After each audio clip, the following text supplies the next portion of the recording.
दोस्तों, क्या आप जानते हो हमारे दुनिया में एक देश ऐसा भी है जहां पर आवारा कुत्तों के लिए स्विमिंग पूल, पार्क, यहां तक कि मेट्रो तक की सुविधा होती है।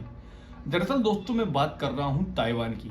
दोस्तों, ताइवान का जो स्ट्रीट डॉग मैनेजमेंट का जो पूरा मॉडल है ना, वो पूरी दुनिया के लिए एक आदर्श मॉडल है। मगर दोस्तों, शुरुआत से यहाँ पर ऐसा नहीं था। अगर बात करें 1997 की, तो ताइवान भी बाकी देशों की तरह आवारा कुत्तों की समस्या से जूझ रहा था। 1997 में यहाँ पर एक एनिमल प्रोटेक्शन एक्ट पास किया जाता है, जिसके तहत आवारा कुत्तों को शेल्टर होम में रखा जाता 12 दिन के लिए। अगर 12 दिन तक उसका मालिक या कोई उन्हें अडॉप्ट नहीं करता तो उन्हें मार दिया जाता। उन्हें मारने का तरीका भी बड़ा भयंकर था दोस्तों। मगर स्थिति बदलती है दोस्तों, स्थिति बदलती है एक डॉक्यूमेंट्री के द्वारा। 2013 के अंदर डॉक्यूमेंट्री आती है ताइवान में, जिसका नाम था 12 नाइट्स। इसके द्वारा दोस्तों जो सरकारी शेल्टर होम थे, वहां की जो भयंकर तस्वीर थी वो दिखाई जाती है।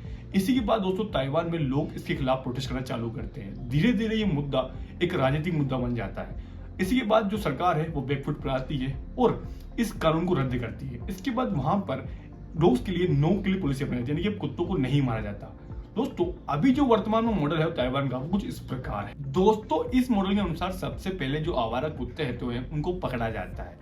उनको पकड़ने के बाद उनका वैक्सीनेशन और उनकी नसबंदी की जाती है। इसके बाद जो डॉक्टर होते हैं वो उनका बिहेवियर चेकअप करते हैं, यानी कि वो मालूम करते हैं कि इनका जो बिहेवियर है डॉग्स का वो कैसा है। क्या वो एक फ्रेंडली डॉग है या फिर अग्रेसिव डॉग है। दोस्तों, जो फ्रेंडली डॉग्स होते हैं उनको अडॉप्शन के लिए भेज दिया जाता है। दोस्तों, यहाँ तक की स्थिति खत्म नहीं होती है। दोस्तों, वहाँ की जो सरकार है वो अडॉप्शन के लिए एनजीओ के साथ मिलकर कई प्रकार के कार्यक्रम चलाती है।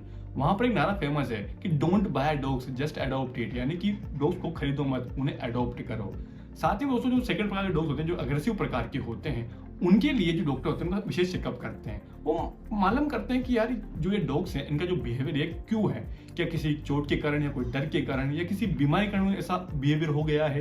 दोस्तों, अगर कुछ कारण ऐसा होता है तो उनका इलाज किया जाता है। इसके बाद जो लोग एग्रेसिव होते हैं, उन्हें कोई बीमारी नहीं होती, तो उनके लिए विशेष ट्रेनिंग प्रोग्राम चलाए जाते हैं और उन्हें लंबे समय तक शेल्टर होम में रखा जाता है।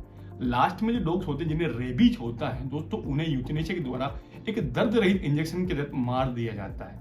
दोस्तों, ये जो दर्द रहित इंजेक्शन होता है ये सबसे लास्ट उपकरण होता है और उन्हीं कुत्तों के लिए इस्तेमाल किया जाता है जो रेबीज से पीड़ित है। अब दोस्तों, अगर बात करें इंडिया की, तो इंडिया भी कई सालों से आवारा कुत्तों की समस्याओं से जूझ रहा है। मगर दोस्तों, हमारे इंडिया वाले लोग होते हैं ना, वो बड़े अच्छे लोग हैं। इनके पास सिर्फ एक ही इलाज होता है कि भैया कुत्ते को मारो, जो हाथ में आए उससे मार डालो, चाहे वो गवर्नमेंट हो चाहे वो जनता।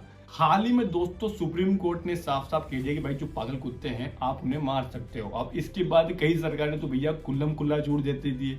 हाल ही में जो सीएम भगवत मान थे पंजाब के, उन पर एलिगेशन लगते हैं कि उन्होंने कार्यप्रयोग खुली छूट दी थी कुत्तों को मारने के लिए, चाहे वो कैसे भी कुत्ते हो। क्या दोस्तों हम भी ताइवान के जैसा मॉडल नहीं अपना सकते, जहां पर जो आवारा कुत्तों की समस्याओं को एक साइंटिफिक मेथड से सॉल्व किया जाता है।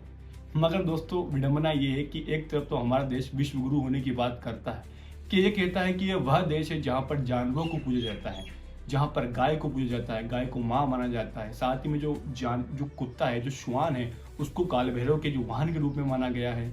और एक तरफ दोस्तों, अगर बारिश के महीने में कोई गाय इन शहर वालों के या गांव वालों के घर के बालकनी के सामने खड़ी हो जाए तो उन्हें भगा दिया जाता है, क्योंकि वह गोबर कर दे, गंदगी कर दे। दोस्तों, ये मेरे सामने की बात है, ये मैंने देखी है। अब दोस्तों, मैं अंत में इतना ही कहना चाहूंगा, क्या ये स्थिति बदल सकती है हमारे देश में? दोस्तों, बदल सकती है अगर हम चाहे तो। मगर दोस्तों, हमें कहाँ टाइम है। हमारे देश में तो लोग धर्म के नाम पे, जाति के नाम पे लड़ने में ही व्यस्त है। एक और बात दोस्तों, जिस देश के अंदर करोड़ों गरीब लोग जानवरों की जिंदगी जी रहे हैं, वहां पर जानवरों की वेलफेयर के बारे में सोचना एक अतिशयोक्ति ही है।